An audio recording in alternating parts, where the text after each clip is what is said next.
आप देख रहे हैं इंडिया न्यूज 365 और मैं हूं प्रकाश सिंह।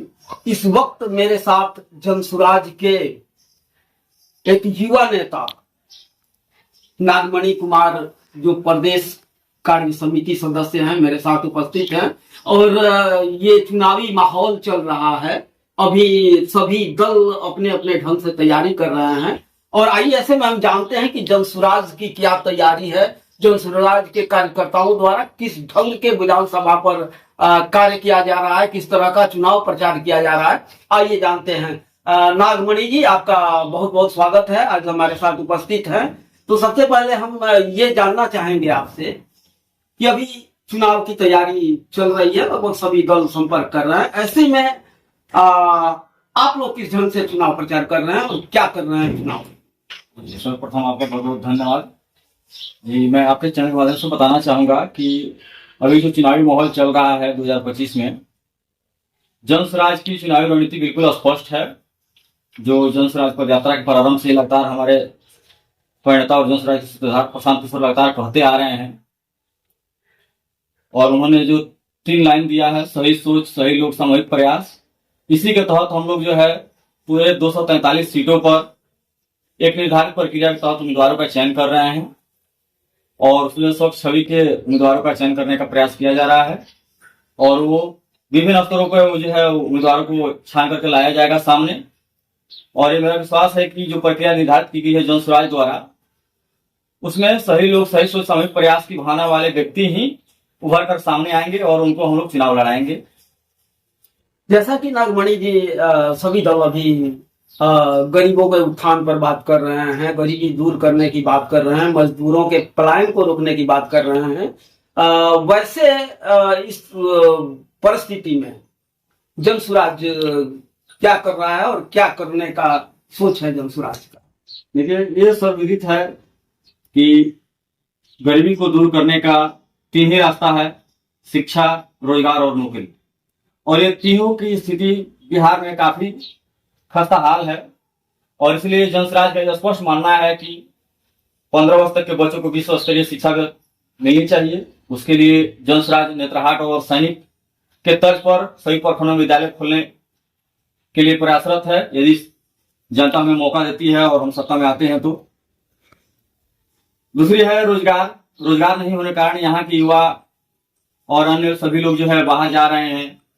उस पर जनसुराज के प्रयास है कि हम जब सत्ता में आते हैं तो स्थानीय स्तर पर 10 से 15 हजार का रोजगार की व्यवस्था निश्चित रूप से करेंगे, ताकि जो 10 से 15 हजार के लिए बच्चे बाहर जा रहे हैं कमाने के लिए, वो नहीं जाना पड़े।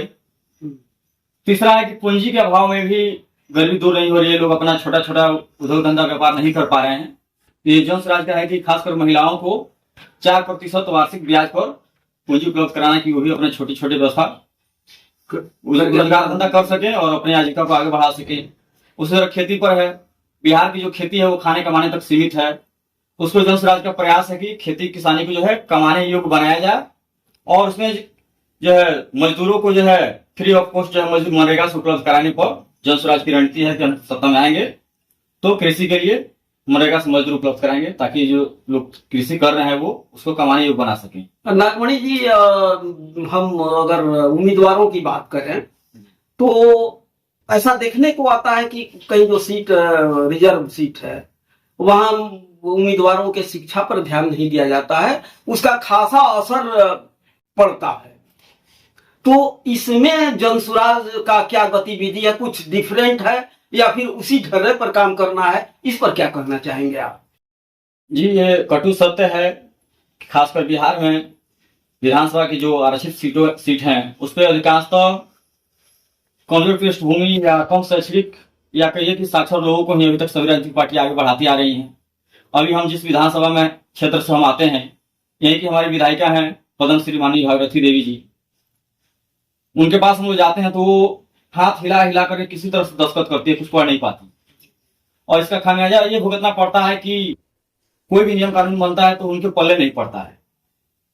एक बार मैं विधानसभा का सत्र देख रहा था, विधानसभा में वो कह रही थी कि हमारे यहाँ दोन में 2 गांव है, जबकि दोन में 2 पंचायतों में 22 गांव है। तो इससे समझ सकते हैं कि शिक्षा नहीं होने के कारण उनकी क्या स्थिति है।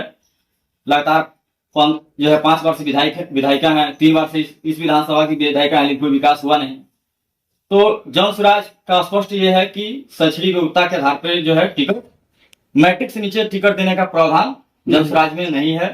और ये सार्वजनिक रूप से तय किया गया है, सभी कार्यकर्ताओं ने आम सहमति बनाई कि हम मैट्रिक से नीचे को टिकट नहीं देंगे।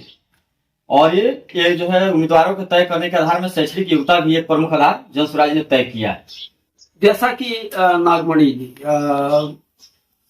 क्या कहते हैं, जनरल जो अन्य संगठन पार्टी के जो उम्मीदवार हैं वो मैदान में हैं, वो अपना भी प्रचार लगभग इसी ढर्रे पर कर रहे हैं कि विकास करेंगे, ये करेंगे, वो करेंगे। दूसरी तरफ मैं ये आपसे बात जानना चाहूंगा कि एक तरफ आपके एनडीए गवर्नमेंट है, एक सशक्त पार्टी है, और दूसरी तरफ महागठबंधन भी है। वैसे दो दलों के बीच आपके जन स्वराज का क्या परफॉर्मेंस रहेगा और किस ढंग से आप लोग चुनाव लड़ेंगे और क्या आप लोगों का उसमें उपलब्धि रहेगा? देखिए, जहां तक चुनाव में परफॉर्मेंस का सवाल है, हम बिहार में की राजनीति में वर्तमान जो 2 गठबंधन विराजमान हैं, दोनों गठबंधनों से बेहतर करेंगे और अपने दम पर 2025 में सरकार बनाएंगे। जहां तक विकास की बात है तो पिछले 35-40 वर्षों से हम लोग देख रहे हैं